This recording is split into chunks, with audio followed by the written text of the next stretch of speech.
शिकंजे में पीएफआई। नमस्कार, news India आप देख रहे हैं, मैं आपके साथ सागर मिश्रा। टेरर फंडिंग को लेकर पीएफआई पर शिकंजा। देश भर में 11 राज्यों में एनआईए की छापेमारी। बड़ी खबर, दिल्ली में बढ़ाई गई एनआईए मुख्यालय की सुरक्षा। दिल्ली लाए जा सकते हैं सभी गिरफ्तार आरोपी। देश के 11 राज्यों में पीएफआई के ठिकानों पर यह छापेमारी। 106 से ज्यादा लोग गिरफ्तार किए जा चुके हैं। बड़ी खबर आपकी टीवी स्क्रीन पर। एनआईए का शिकंजा, ईडी की छापेमारी और तमाम ऐसे सदस्य जो फिलहाल हैं रडार पे। 10 से ज्यादा राज्यों में एनआईए की छापेमारी इस वक्त चल रही है। टेरर फंडिंग को लेकर पीएफआई पर यह शिकंजा। देश भर के 11 राज्य, 100 से ज्यादा ठिकाने। अंदाजा आप लगाइए कि यह छापेमारी कितनी बड़ी है। टेरर फंडिंग को लेकर ही छापेमारी। दिल्ली लाए जा सकते हैं सभी गिरफ्तार आरोपी। एनआईए के हेड ऑफिस पर भी इस समय पहरा सख्त है। देखिए तस्वीरें, ये 6 तस्वीरें। चेन्नई, तमिलनाडु, बेंगलुरु के कर्नाटक की तस्वीर, हैदराबाद की, तेलंगाना की, जयपुर के, राजस्थान की, जयपुर की भी है, केरल की भी और बिहार की भी। बिहार के पूर्णिया की तस्वीर आप देखिए। पटना के फुलवारी शरीफ में आपको याद होगा जुलाई के महीने में जिस तरह से एक बड़ा पीएफआई कनेक्शन सामने आया। असम की तस्वीरें, कर्नाटक की तस्वीरें, ये वो तमाम राज्य हैं जहां पर जब जब कुछ बड़ी गतिविधियां हुई उसमें पीएफआई का कनेक्शन सामने आया। इसीलिए जांच ये जरूरी है। बड़ी खबर आपकी टीवी स्क्रीन पर। पीएफआई पर एनआईए का शिकंजा।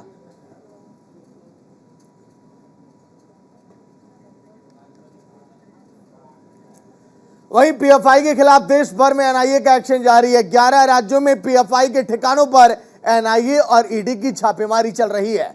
लखनऊ में रेड के दौरान हमारे सहयोगी अबू तलहा ने मौके पर जाकर जायजा लिया। वहां की तस्वीरें आप देखिए।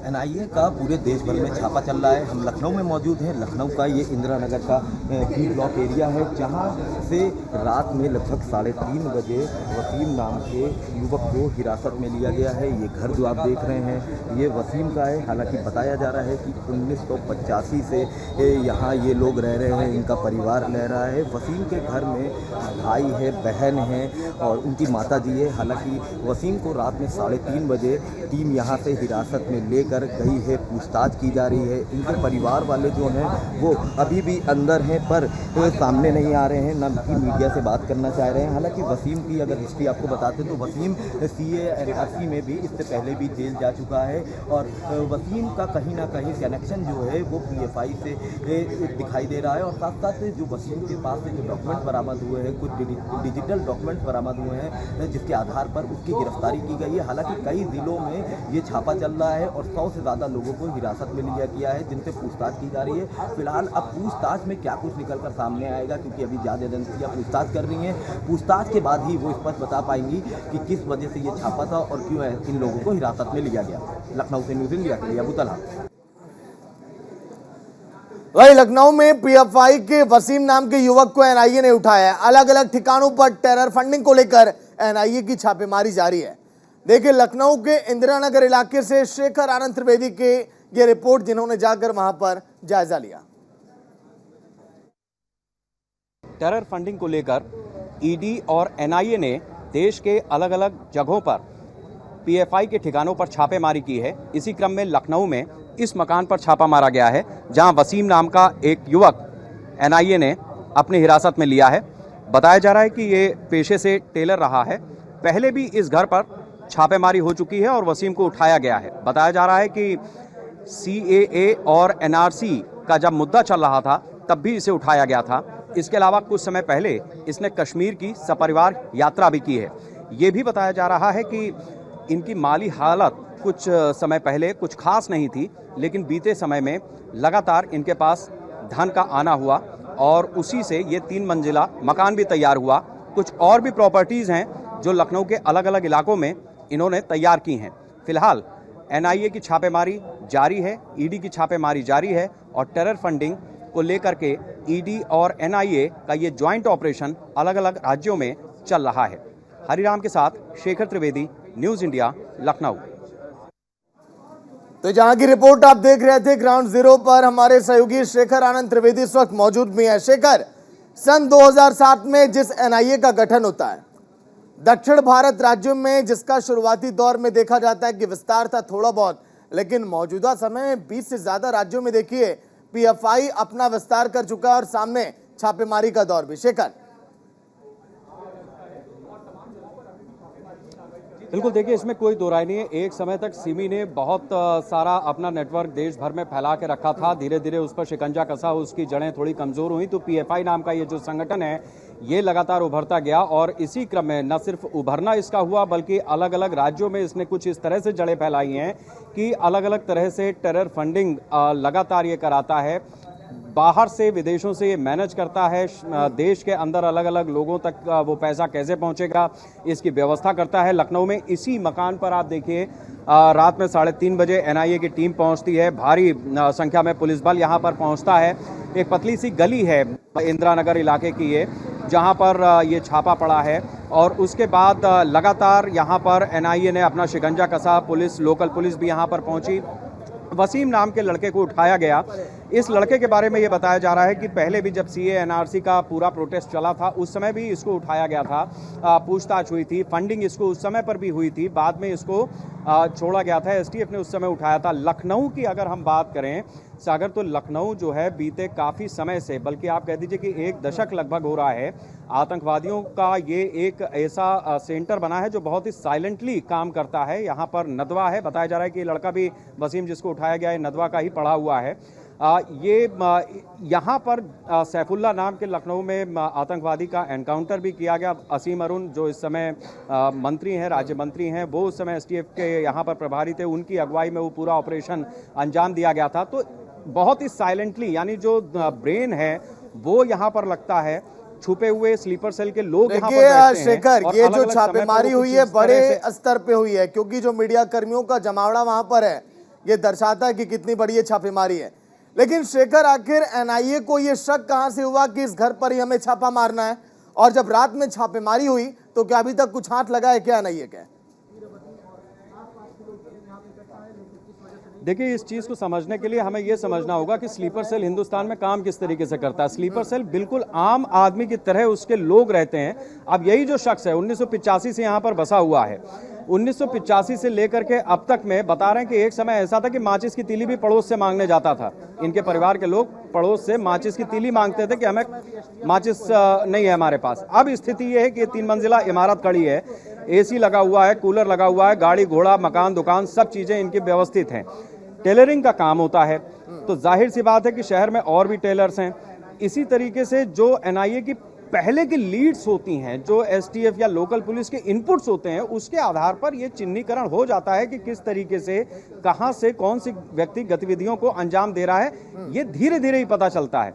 चूंकि इस वसीम नाम के युवक को पहले भी गिरफ्तार किया जा चुका है सीएनआरसी के समय पे, लिहाजा इस बात का अंदाजा तो एनआईए को था ही कि ये पुराना संदिग्ध रहा है, जिसको सबूतों के अभाव में या जमानत पर या अलग अलग वजहों का हवाला दे करके इसकी बेल हो गई होगी या इसको हिरासत से छोड़ दिया गया। चलिए शेखर, आपको रोक रहा हूं। फिलहाल पीएफआई से जुड़ी एक बड़ी खबर आ रही है आपकी टीवी स्क्रीन पर। पीएफआई के राष्ट्रीय सचिव अनीस अहमद के घर पर भी छापेमारी।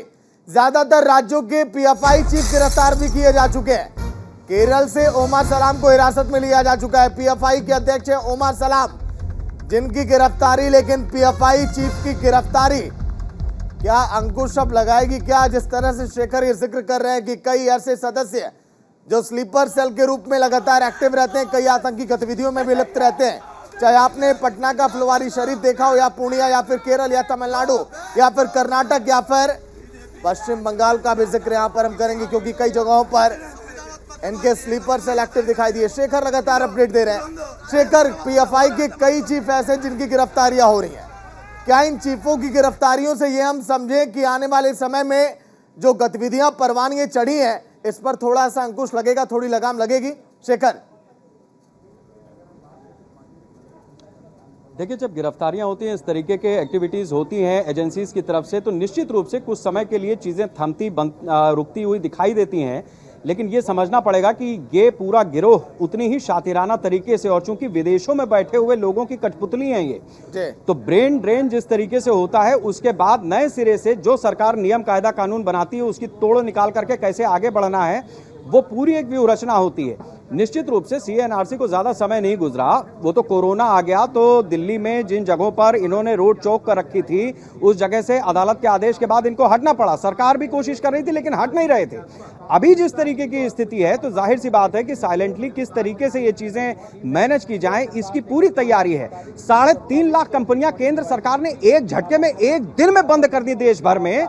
आप समझिए चू नहीं निकली, यानी वो पूरी तरीके से शेल कंपनियां थी। सारा पैसा उसमें फंडिंग का इधर से उधर होता था। तो हवाला के जरिए कितना पैसा मलेशिया, इंडोनेशिया, थाईलैंड, इन जगहों पे, सिंगापुर में जाता था, ये अपने आप में किसी से छिपा नहीं है जी। लाखों एनजीओ ऐसी थी जो चल रही थी। जब सरकार ने शिकंजा कसा, उन एनजीओ को बंद कराया गया, उनसे डिटेल्स मांगी गई तो ये सारी चीजें आई। अभी मदरसों पर सर्वे चल रहा है, वक्फ बोर्ड की संपत्तियों पर सर्वे चल रहा है। आप अंदाजा लगा सकते हैं कि किस तरीके की स्थिति बनी हुई है। जहां मौका मिलेगा ये उस जगह पर जड़ें खोद डालेंगे। तो इसमें किसी को अगर कोई दो राय हो तो अलग बात है, लेकिन एजेंसीज को आज की डेट में यह बात समझ में आ चुकी है कि ये जिस जगह पर बैठेंगे उस जगह को खोखला कर डालेंगे, दीमक की तरह चाटेंगे। वही स्थिति इस समय दिखाई दे रही है। बहुत ही पॉश इलाका, घनी बस्ती, आप देखिए चारों तरफ लोग रहते हैं। अगल बगल के लोगों को क्या पता होगा? ठीक है शेखर, आप ग्राउंड जीरो पर बने रहेगा, अपडेट आपसे लेते रहेंगे, लौट कर आऊंगा। लेकिन फिलहाल बहुत बहुत शुक्रिया पूरी जानकारी के लिए। लेकिन देश के 11 राज्यों में 100 से ज्यादा ठिकानों पर छापेमारी, ये छापेमारी कहां पर छापेमारी की वजह क्या, ग्राफिक्स के जरिए आइए आपको दिखाते हैं कि आखिर ये छापेमारी क्यों। केरल, कर्नाटक, राजस्थान, तमिलनाडु, आंध्र प्रदेश, जिन राज्यों में लगातार ये छापेमारी जारी है। इसके साथ ही साथ तेलंगाना की हम बात करें, दिल्ली की हम बात करें, यूपी, एमपी, महाराष्ट्र में भी छापेमारी का दौर ये लगातार जारी, क्योंकि पीएफआई के जो स्लीपर सेल है उन पर लगाम भी तो लगानी है। 100 से ज्यादा लोगों की गिरफ्तारी हो चुकी है, लेकिन जो स्लीपर सेल एक्टिव है कैसे उन पर लगाम लगाई जाए। जिन चीफ की गिरफ्तारियां हो रही हैं, क्या उनकी गिरफ्तारी से ये गतिविधियां अब रुकेंगी, थमेंगी? एनआईए के साथ ईडी की टीम भी मौजूद है। जब देर रात ये छापेमारी शुरू हुई, 3:30 बजे का घड़ी में वो वक्त था, उसके बाद छापेमारी ये शुरू हुई और 100 से ज्यादा ठिकानों पर पहुंच चुकी है।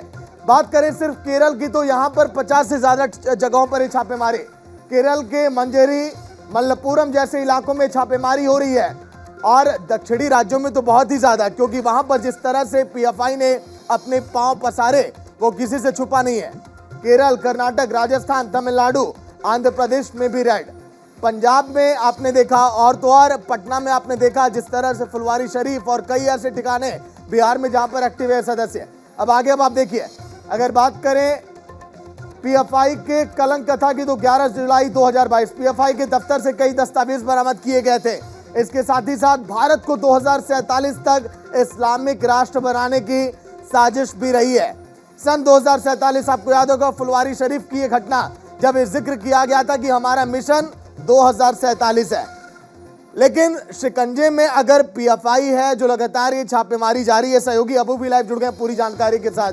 अब वो मिशन 2047 इस्लामिक राष्ट्र कैसे हिंदुस्तान को बनाया जाए, जो गतिविधियां लगातार हिंदुस्तान में हो रही थी, जो तमाम ठिकानों पर अब ये छापेमारी है, जो चीफों की गिरफ्तारियां हैं, क्या इससे लगाम लगेगी? क्या इनके मंसूबों पर पानी अब फिरेगा? अबू जी देखिए, बिल्कुल जिस तरह से ये छापेमारी रात 3:30 लखनऊ में नहीं, देश के और कई राज्यों में ये छापेमारी चल रही है। लगभग 100 से ज्यादा लोगों को गिरफ्तार किया गया है। इन लोग की जो प्लानिंग थी उसमें ये बताया गया कि एक बड़ी घटना को अंजाम देना था और साथ साथ कहाँ से चीटिंग होती है, तमाम ऐसी चीजों को लेकर ईडी और एनआईए की टीम छापे कर रही थी। रात 3:30 बजे लखनऊ से 2 संदिग्धों को हिरासत में लिया गया है, एक इंदिरा नगर के ए ब्लॉक से और दूसरा लवकुश नगर से। लवकुश नगर से जो गिरफ्तार किया गया है व्यक्ति वो वसीम का करीबी बताया जा रहा है। फिलहाल जो टीमें हैं वो रात में ही यहाँ से उनको लेके जा चुकी हैं और जो मोहल्ले का अगर आपको स्थानीय लोगों का में डर का एक माहौल बन गया, क्योंकि रात से 3:30 बजे 2 बड़ी गाड़ियों से टीम आती है, घर में जाती है और पूछताछ करती है, उसके बाद हिरासत में लेते हैं। तो कहीं ना कहीं मोहल्ले वालों के अंदर भी एक डर आ गया। साथ साथ जब लखनऊ में वसीम को जो गिरफ्तार किया गया है उसके पास से कुछ डिजिटल डॉक्यूमेंट्स के साथ साथ कुछ विस्फोटक पदार्थ भी बरामद हुआ है। फिलहाल एनआईए की टीम उसको ले जा चुकी है। सुबह 5 बजे ये कार्रवाई खत्म हो चुकी थी और अब उससे पूछताछ चल रही है। जी